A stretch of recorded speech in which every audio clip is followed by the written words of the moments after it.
একমাত্র আসিফ নজরুল তিনি বিদেশে গিয়েছেন, নিপীড়নের শিকার হয়েছে। আমাদের যে সকল উপদেষ্টারা রয়েছেন তাদের মধ্যে নামে কয়েকজন বিপ্লবী আছেন, বিপ্লবী চেতনা ধারণ করেন, ছাত্রলীগের সেই যারা নেতৃত্ব ছিল তাদের দ্বারা লাঞ্ছিত হয়েছেন।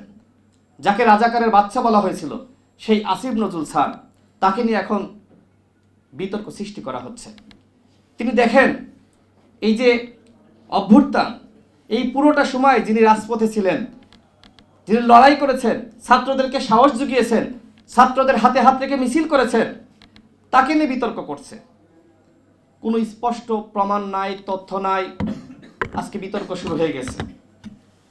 আমি মনে করি মূলত আমাদের যে একতা, আমরা ঐক্যবদ্ধভাবে হাসিনার বিদায় ঘটিয়েছি, সেই একতা বিনষ্টের একটি চক্রান্ত, একটি ষড়যন্ত্র চলছে। এই ষড়যন্ত্র যদি আমরা এখানে যারা আছি, শিল্পী, লেখক, সাংস্কৃতিক কর্মী, সাংবাদিকরা সবাই মিলে যদি আমরা মোকাবেলা না করতে পারি, তাহলে এই অভ্যুত্থান ব্যাহত হবে, আমাদের বিপ্লব ব্যর্থ হবে। সুতরাং আপনাদেরকে সিদ্ধান্ত নিতে হবে, আমরা কি আসলে প্রকৃতপক্ষে জাতীয় ঐক্য সংহতি প্রতিষ্ঠা করব, নাকি আমরা এইভাবে ষড়যন্ত্রের ফাঁদে পা দিব। যে আসিফ নজরুল সারা জীবন ধরে সবসময় আমরা দেখেছি যিনি ভারতের আগ্রাসনের বিরুদ্ধে প্রতিবাদ করেছেন, তাকে বলা হচ্ছে ভারতের দালাল, র এজেন্ট। তিনি নাকি 3 তারিখে সেনাবাহিনীর হেফাজতে ছিলেন। কোনো তথ্য প্রমাণ আছে? শুধু মুখ দিয়ে কথা বললেই কি সেটি বিশ্বাসযোগ্য? আমরা মনে করি আমাদেরকে সম্মিলিতভাবে এগুলো মোকাবেলা করতে হবে।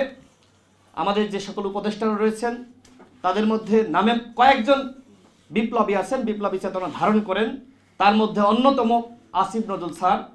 তার পাশে আমাদের সকলকে দাঁড়াতে হবে।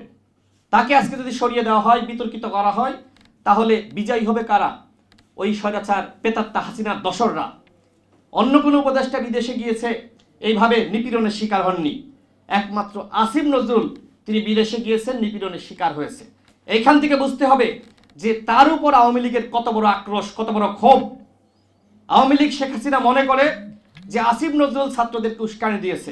দেখবেন যে কতগুলো ভুয়া পেজ, এই পেজ থেকে প্রতিনিয়ত আসিফ নজরুল স্যারের বিরুদ্ধে নানান ধরনের প্রপাগান্ডা ছড়ানো হচ্ছে।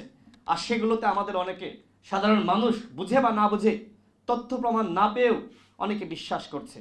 আপনাদেরকে বলবো যাচাই বাছাই করুন, আগে জানুন শুধুমাত্র সত্যের সাথে মিথ্যার মিশ্রণে যে ভিডিও, অডিও প্রকাশ করা হচ্ছে কতটুকু সত্য, কতটুকু যুক্তিসঙ্গত, সেটি অবশ্যই যাচাই বাছাই করে তারপরে মন্তব্য করা উচিত।